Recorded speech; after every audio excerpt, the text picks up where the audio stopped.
AI Bharat Utsav 2025 కార్యక్రమాన్ని కండ్లకోయలోని CMR group of institutions ఆధ్వర్యంలో కళాశాలలోని ఆడిటోరియంలో ఘనంగా నిర్వహించారు.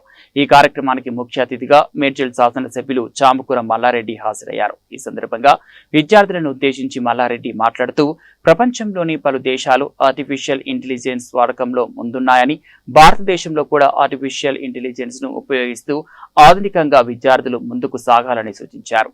కార్యక్రమంలో సిఎంఆర్ కళాశాల చైర్మన్ చామకూర గోపాల్ రెడ్డి, మేనేజ్మెంట్ సభ్యుడు శ్రీశైలం రెడ్డి, సిఇఓ అభినవ్ రెడ్డి, రితిపకారెడ్డి, అధ్యాపకులు, విద్యార్థులు పాల్గొన్నారు.